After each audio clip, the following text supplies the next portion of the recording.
নমস্কার, আমি রেবা আপনাদের সঙ্গে আবার একটি নতুন রেসিপি নিয়ে এসেছি। সেটাই আজ আপনাদের সঙ্গে শেয়ার করব। এই রেসিপিটি বানানোর জন্য নিয়েছি এখানে আমি একটি ডিম, একটি টমেটো, একটি পেঁয়াজ কুচি নিয়েছি, একটি শুকনো লঙ্কা আর এখানে একটা সিদ্ধ আলু। এখানে একটা কড়াই চাপিয়ে দিয়েছি, এর মধ্যে দিয়ে দেবো কিছুটা সাদা তেল।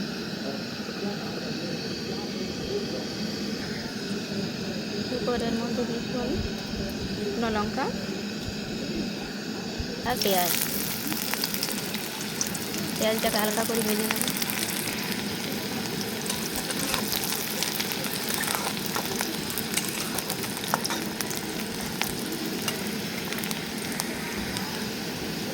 পেঁয়াজটা হালকা করে ভাজা হয়ে গেছে, এবার এর মধ্যে দিয়ে দেবো আমি টমেটো।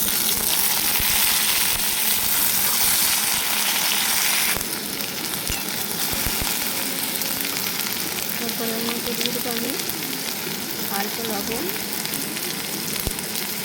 অল্প হলুদ গুঁড়ো, অল্প জিরে গুঁড়ো দিয়ে দেবো ভালোভাবে ভেজে নেব। এর মধ্যে দিয়ে দেবো আমি একটা ডিম, ডিমটাকে ভালোভাবে ভাজিয়ে নেব। ডিমটা ভালোভাবে ভাজিয়ে নিচ্ছি, এবারে দিয়ে দেবো আমি সেদ্ধ করা আলুটা, এটাকে ভালোভাবে মিশিয়ে নেব। দেখুন এটা কিন্তু ভালোভাবে মেশানো হয়ে গেছে, এবার এটা রেডি, নামিয়ে নেব।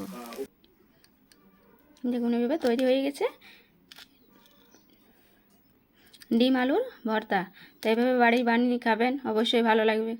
ভালো লাগলে অবশ্যই একটা লাইক, কমেন্ট, শেয়ার করে যাবেন।